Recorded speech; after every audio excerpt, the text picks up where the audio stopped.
والذي بعث في الأميين رسولا منهم يتلو عليهم آياته ويزكيهم ويعلمهم الكتاب والحكمة নবীজির মিশন এবং মিশন এই আয়াতে আল্লাহ তাআলা উল্লেখ করার পরে বলে এর পরের আয়াতে وآخرين منهم لما يلحقوا به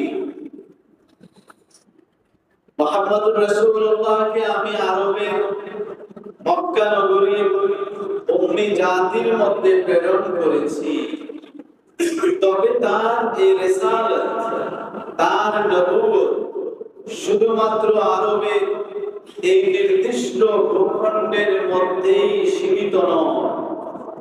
وآخرين منهم لما يلحقوا به কিয়ামত পর্যন্ত যত মানুষ আসবে যারা এখনো আসে নাই, আমি তাদের কাছেও আমি তাদের জন্য আমি মুহাম্মদুর রাসূলুল্লাহকে রাসূল হিসেবে দুনিয়াতে প্রেরণ করেছি। সুতরাং আমরা সবাই এই কারণে সর্বশেষ নবী সাইয়্যিদুল আম্বিয়া ওয়াল মুরসালিন মুহাম্মদুর রাসূলুল্লাহ সাল্লাল্লাহু আলাইহি ওয়াসাল্লামের আমরাও তার অনুসারী। তৃতীয় নম্বর আয়াতে রব্বুল আলামিন বলেন এর পরের আয়াতে যালিকা ফাদলুল্লাহ ইউতিহি মান ইয়াশা ওয়াল্লাহু যুল ফাদলিল আযীম। নবী মুহাম্মদুর রাসূলুল্লাহর উম্মত হওয়া, রাসূল হিসাবে মুহাম্মদুর রাসূলুল্লাহকে পাওয়া, এই বিষয়টা ফাদলুল্লাহ, এটা আল্লাহ তাআলার খাস মেহেরবানি, আল্লাহ তাআলার বিশেষ দয়া। ইউতিহি মান ইয়াশা, আল্লাহ তাআলা নিজে পুরো সৃষ্টি জগতের মধ্যে, পুরো মানব জাতির মধ্যে আল্লাহ তাআলা যেই মানুষটাকে পছন্দ করেছে, যেই মানুষটাকে আল্লাহ তাআলা নিজে চেয়েছে, আল্লাহ তাআলা কেবল মাত্র ওই মানুষগুলোকে মুহাম্মদুর রাসূলুল্লাহ সাল্লাল্লাহু আলাইহি ওয়াসাল্লামের উম্মত হিসেবে রব্বুল আলামিন কবুল করেছেন। যালিকা ফাদলুল্লাহি ইউতিহি মান ইয়াশা, রব্বুল আলামিন নিজে যার বিষয়ে চেয়েছেন আল্লাহ তাআলা তাকে মুহাম্মদুর রাসূলুল্লাহ উম্মত হিসেবে কবুল করেছেন। ও ভাই, আল্লাহ তাআলা এরপরে বলেন আল্লাহু যুল ফাদলিল আযীম, আল্লাহ তাআলা বড় অনুগ্রহকারী, বড় দয়ালু রব্বুল আলামিন। আমরা সবাই নবী এবং রাসূল হিসাবে কাকে পেয়েছি? আমরা কার উপর? মুহাম্মদুর রাসূলুল্লাহ সাল্লাল্লাহু আলাইহি ওয়াসাল্লামের উপর। আল্লাহ তাআলা এই আয়াতে বলেন নবী মুহাম্মদ সাল্লাল্লাহু আলাইহি ওয়াসাল্লামের উম্মত হওয়া আল্লাহ তাআলার খাস দয়া। আল্লাহ যাকে চেয়েছেন কেবল সেই এই দয়া প্রাপ্ত হয়েছে। এইজন্য ভাইরা আমার, আমরা সকলে একেবারে অন্তরের অন্তঃস্থল থেকে রব্বুল আলামিনের শুকরিয়া আদায় করি। আল্লাহ তাআলা আমাদেরকে মুহাম্মদুর রাসূলুল্লাহর উম্মত হিসেবে কবুল করেছেন। সকলে বলি আলহামদুলিল্লাহ। সুতরাং আল্লাহ তাআলার এই নিয়ামত পেয়ে রাসূলুল্লাহ সাল্লাল্লাহু আলাইহি ওয়াসাল্লামকে আল্লাহর নবী এবং রাসূল হিসেবে পেয়ে আমরা কি খুশি না বেজার? আপনারা কে কে খুশি? নারে তাকবীর, নারে রিসালাত। আল্লাহ তাআলা যেন আমাদের সবার হৃদয়ে আল্লাহ এবং আল্লাহ রাসূলের মহব্বত নসিব করেন। ও ভাই, আসলে এই রবিউল আউয়াল মাস আসলে কত যে বিতর্ক, আর এখন বিতর্ক আপনার আমার পকেটের ভিতরে, ঠিক কিনা? আপনার আমার চোখের সামনে। আসলে যদি আপনারা চিন্তা করেন, গতকালকে আমার একটা প্রোগ্রাম ছিল এক জায়গায়, আমাকে প্রশ্নই করা হয়েছে এই বিষয়টা, যে হুজুর আমরা কি মিলাদুন নবী নাকি সিরাতুন নবী, আর ঈদ মিলাদুন নবী এটা কি, এটা আবার কিরকম কি? আসলে ভাই, যারা এই রবিউল আউয়াল মাসটাকে 12ই রবিউল আউয়াল বা এই মাসটাকে ঈদ মিলাদুন নবীর মাস মনে করেন, এই ঈদ এটা কোন শরীয়ত ঈদের মতো রোজার ঈদ, কুরবানি ঈদের মতো নামাজ রোজা ইবাদত বন্দেগী এইগুলোর ব্যাপার ইসলামী শরীয়তে নেই, এটা নিঃসন্দেহে না। এই ঈদটা, এই ঈদের শব্দের প্রয়োগটা আমাদের হাজার শত বছর আগে থেকে, বহু বছর আগে থেকে বুজুর্গানে দ্বীন, আল্লাহর ওলিরা, বড় বড় উলামায়ে কেরাম, আমরা যাদের অনুসারী, তারা এই শব্দ এই অর্থে প্রয়োগ করেছেন যে আল্লাহ তাআলা নবী মুহাম্মদুর রাসূলুল্লাহ সাল্লাল্লাহু আলাইহি ওয়াসাল্লামকে এই মাসে দুনিয়াতে প্রেরণ করেছেন। এই মাসে আমরা রাসূলুল্লাহ সাল্লাল্লাহু আলাইহি ওয়াসাল্লাম দুনিয়াতে আসার কারণে আমরা নবীজির উম্মত হতে পেরেছি। সুতরাং এটা আমাদের জন্য একটা সৌভাগ্য, এটা আমাদের জন্য একটা বড় আনন্দের বিষয়।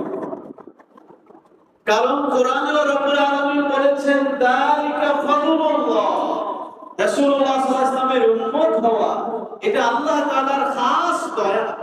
আল্লাহর দয়া পেয়ে আপনারা কি খুশি না বেজা? খুশি। কে কে খুশি? আল্লাহ তাআলা সবাইকে খুশি। শুধুমাত্র ভাই শাব্দিক একটা বিষয়, একটা শব্দের প্রয়োগ, এটার সেন্স, এটার থিম, এটার মূল বিষয়টা তো আমাদের বুঝতে হবে। আজকে এগুলোকে এত বড় হাইলাইট করা হচ্ছে, এদিকে নামাজ রোজা ইবাদত বন্দেগীর খবর নাই, কিন্তু এগুলো নিয়ে এত দ্বন্দ্ব বিতর্ক আমাদের সাধারণ মানুষের মধ্যে, এগুলো বড় হৃদয়ে একটা রেখাপাত করে যাচ্ছে এই বিষয়গুলো। সুতরাং এই শব্দের প্রয়োগ, এগুলো হলো শাব্দিক একটা দ্বন্দ্ব। আপনি জিজ্ঞাসা করেন যারা ঈদে মিলাদুন নবী এই শব্দ প্রয়োগ করে না, তাদেরকেও আপনি গোপনে জিজ্ঞাসা করবেন, ভাই আপনি নবী মুহাম্মদুর রাসূলুল্লাহ উম্মত হইতে পেরে আপনি কি খুশি না বেজা? তারাও কিন্তু বলবে হ্যাঁ আমরাও খুশি। তাহলে আর পার্থক্যটা রইল কোথায়? দ্বিতীয় বিষয়টা হলো মিলাদুন নবী সাল্লাল্লাহু আলাইহি ওয়াসাল্লাম নাকি সিরাতুন নবী সাল্লাল্লাহু আলাইহি ওয়াসাল্লাম। এখানে আমাদের একটা বিষয় স্পষ্ট হওয়া আবশ্যক, মা হুয়াল মিলাদ ওয়া মা হুয়াস সিরাত আন-নববিয়্যা। নবীজির মিলাদ কোনটা আর নবীজির সিরাত কোনটা? ও ভাই, মূলত সমস্ত মুহাদ্দিসিন উলামায়ে কেরামের নিকট নবীজির মিলাদ, এই মিলাদ বলতে আল্লাহর রাসূলের উপরে কোরআন অবতীর্ণ হয় 40 বছর বয়সে। কত বছর বয়সে? 40 বছর বয়সে আল্লাহ তাআলা তার হাবিবের উপরে জাবালে নূরের হেরা গুহাতে, জাবালে গারে হেরাতে জিবরাইলের মাধ্যমে সর্বপ্রথম কোরআন অবতীর্ণ করে।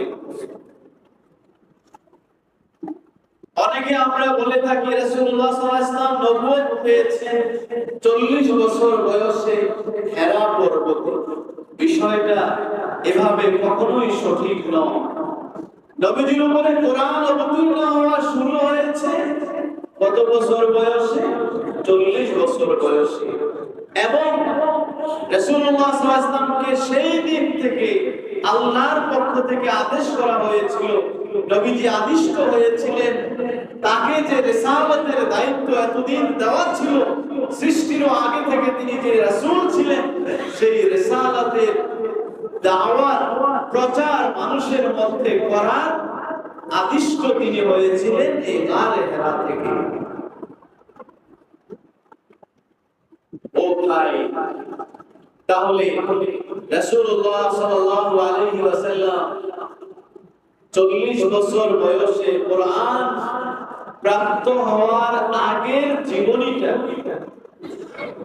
রাসূলুল্লাহ সাল্লাল্লাহু আলাইহি ওয়াসাল্লামের কোরআন প্রাপ্ত হওয়ার, ওহী নাযিল হওয়া শুরু হওয়ার আগে এই 40 বছর বা তারও আগে থেকে যে নবীজির আলোচনা, এই বিষয়গুলো হলো মিলাদুন নবী সাল্লাল্লাহু আলাইহি ওয়াসাল্লাম। আর নবীজি যখন কোরআন প্রাপ্ত হলেন, আদিষ্ট হলেন রিসালাতের দাওয়াতকে মানুষের কাছে প্রচার করার জন্য, নবীজির এই তাবলীগের এই সময়টার ডিউরেশন ছিল 23 বছর। কত বছর? 23 বছর। মক্কায় 13 বছর, মদিনায় 10 বছর।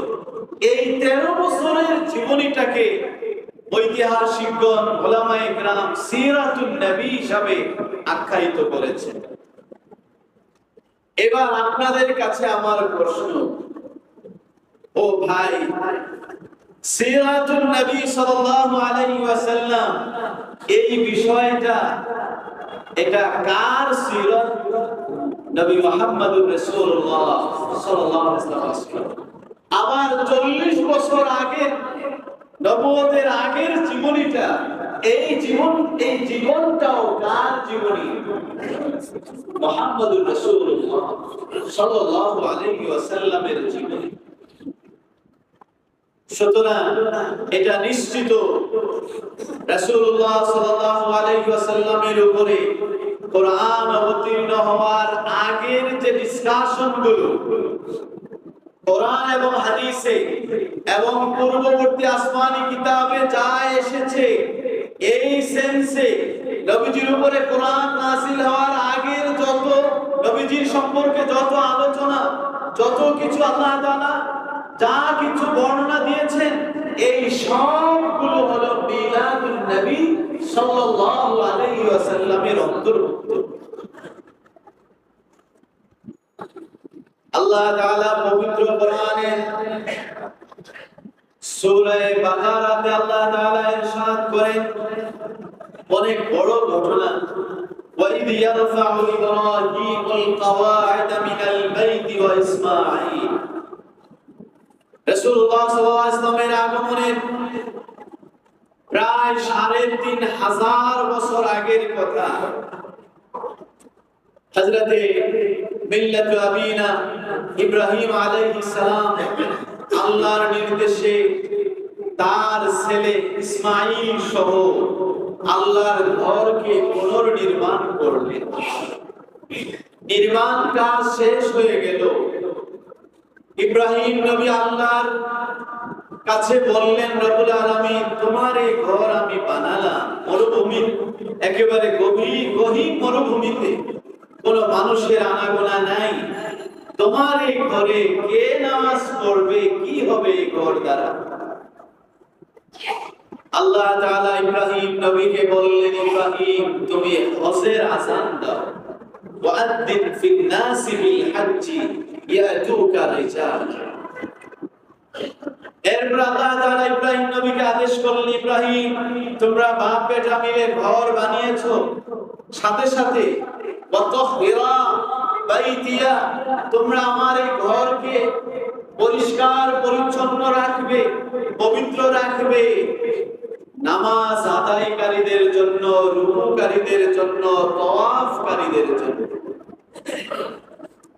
আল্লাহর ঘরে মানুষ পৃথিবীর বিভিন্ন প্রান্ত থেকে তাওয়াফ করার জন্য, নামাজ আদায়ের জন্য আসা শুরু হয়েছিল।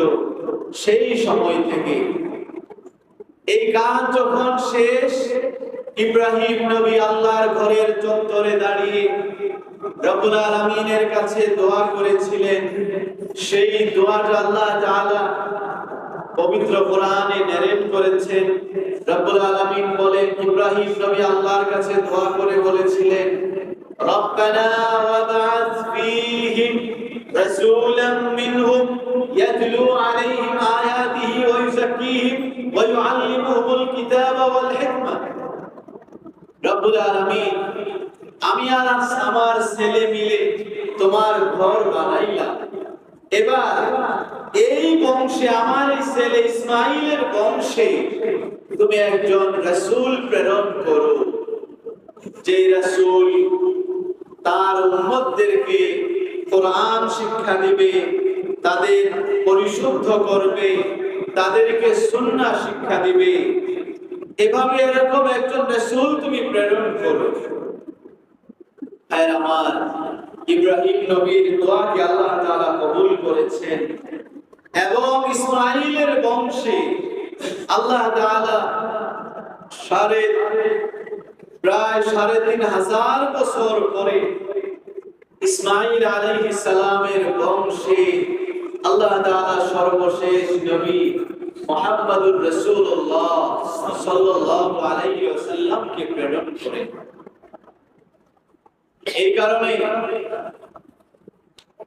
সহিহুল বুখারী সহ সমস্ত হাদিসের কিতাবে এসেছে, সহিহ ইবনে হিব্বান ৪ নম্বর খণ্ড ৩১৩ নম্বর পৃষ্ঠা হযরত আরবাস ইবনে সারিয়া রাদিয়াল্লাহু তাআলা থেকে riwayat, তিনি বলেন আমি নবীজির কাছে বলতে শুনেছি সামিআতু রাসূলুল্লাহ সাল্লাল্লাহু আলাইহি ওয়াসাল্লাম ইয়াকুল ইন্নী আবদুল্লাহি ফি উম্মিল কিতাব। লাওহে মাহফুজে আমার নাম লেখা আছে, আমার বিষয়ে বর্ণনাটা এভাবে আছে ইন্নী আবদুল্লাহ, আমি আল্লাহর বান্দা। কার বান্দা? এবং লাখাতামুন নবিয়্যিন, এবং এও লেখা আছে আমার মাধ্যমে আল্লাহ তাআলা পৃথিবীতে যত নবী রাসূল প্রেরণ করবেন, নবী রাসূলের এই পরম্পরা, এই সিরিয়ালের সর্বশেষ ব্যক্তিটা হলাম, নবী হলাম আমি মুহাম্মদুর রাসূলুল্লাহ সাল্লাল্লাহু আলাইহি ওয়াসাল্লাম। এবং নবীজি বলেন আমাকে আল্লাহ তাআলা খাতামুন নবিয়্যিন হিসেবে যখন লিপিবদ্ধ করে রেখেছেন, সেই সময় আদম তার বডিতে এখনো রূহ আল্লাহ তাআলা প্রবিষ্ট করান নাই। আদম ফ্রেম তৈরি হয়েছে, কিন্তু আদমের দেহে আল্লাহ তাআলা রূহ প্রবিষ্ট করেন নাই। সেই সময়ও আল্লাহ তাআলা আমার এই বিষয়গুলো